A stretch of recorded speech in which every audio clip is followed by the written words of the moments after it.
Hello. Hey, welcome everybody. Welcome to Haiku Friday. I have a camera attached to this, but apparently it's not working. So this is a kind of a weird angle. Um and I will straighten my glasses so they look legit here. Why why is the camera not working? I don't know. Haven't had this problem before. But that's the way it goes. Let's get started with some Haiku Friday, shall we? First one we have from Max Q. And Max Q writes, Unserious man, I'm swaying to your playlist, mesmerizing stuff. Yes.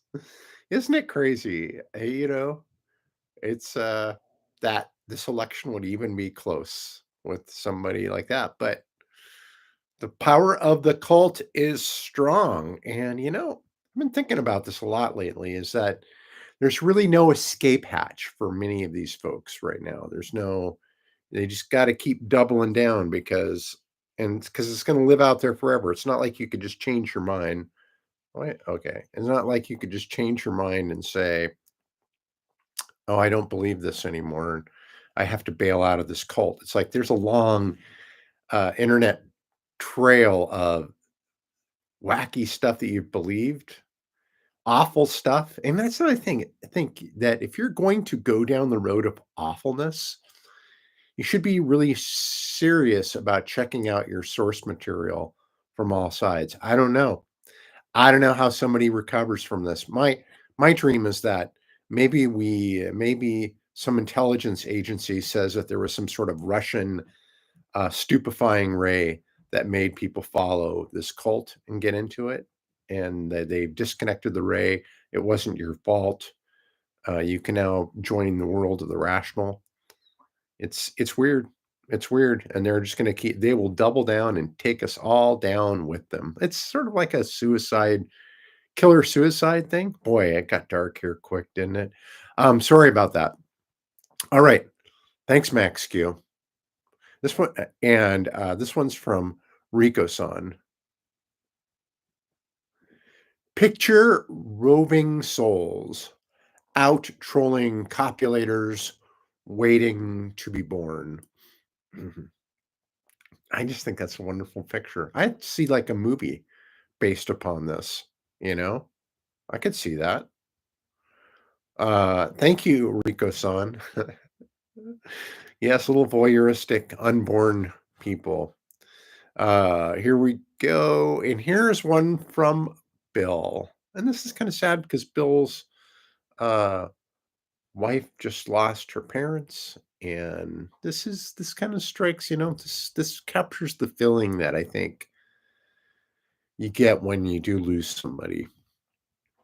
A house, walls and floor, a home, memories and love, always in the heart. Oh, that's beautiful. Thank you, Bill. Thank you.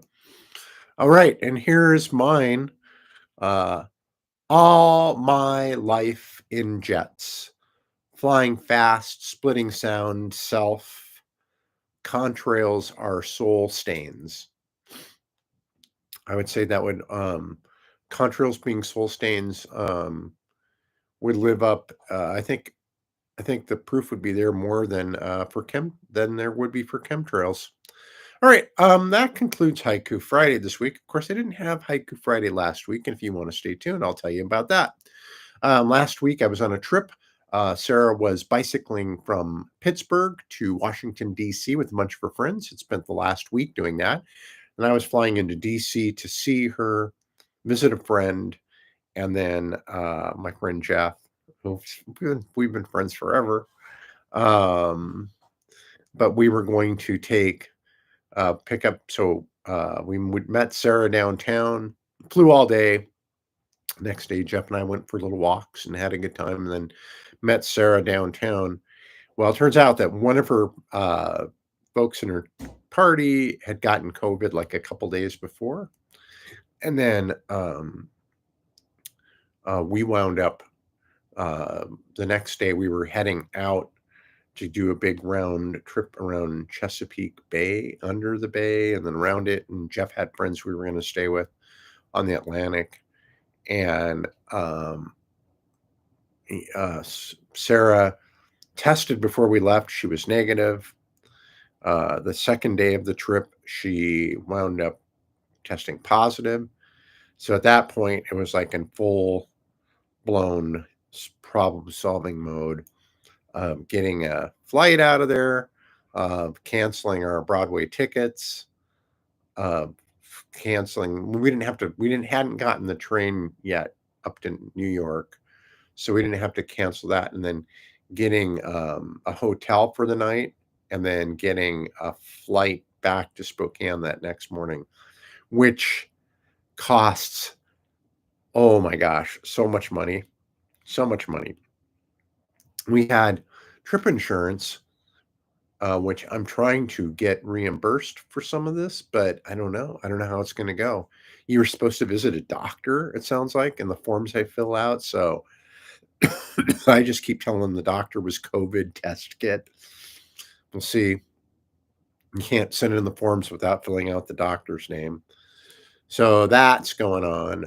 And then so Sarah's been, of course, wearing a mask and isolating. And then she been doing the same here. She's been sleeping in the yurt. I've been sleeping inside.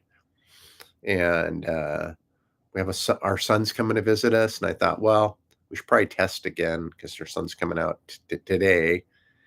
And Sarah's still positive, and now I am super positive. Like when you put the drops in the thing and the positive line lights up like a siren. Interesting thing though, these kits that we used were still had not expired, but I had some expired kits that were a couple years old. So I thought, they'd expired like 2 years ago, and I thought, you know what? Now that I'm positive, I'm going to see what happens with this expired one. And you know what?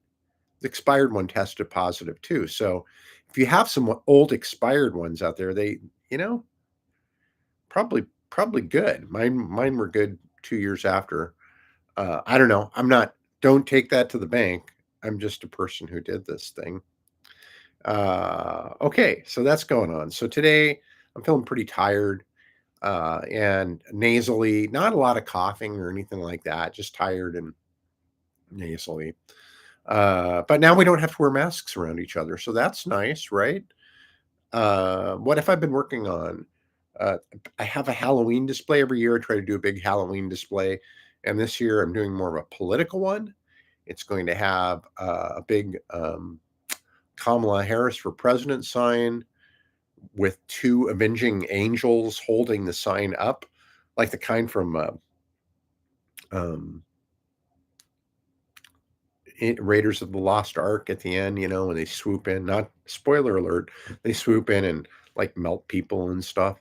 So looking like that. And then one of this avenging angels that look like skeletons, but I'm going to have them in angelic garb. One of them is pushing a Donald Trump head that I'm looking at right now that I made with horns. I had to do the makeup job on it. I did a good job. Horns and pushing it back into the ground to the depths of hell where it came from. Something for the kids.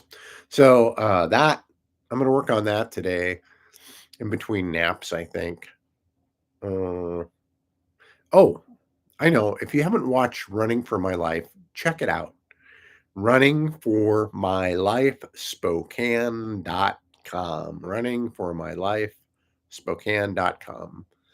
So it's a video where 19 female actors from Spokane, some actors, some not, some professional, some not, read the transcripts of women Congress members who ran during the January 6th uprising.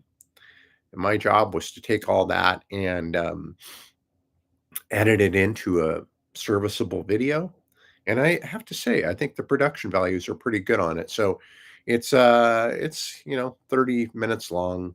But if you don't like it, you can turn it off really quick. You'll get the gist really quick. But check it out. Running for My Life Spokane.com. Running for My Life Spokane.com. And if you run into a jam, you can't get it, let me know, and I'll send you a physical thing to log into it. Or you don't have to log into it, you just go to it. All right, as you can tell, I'm starting to wane here. I don't want to wane on your parade.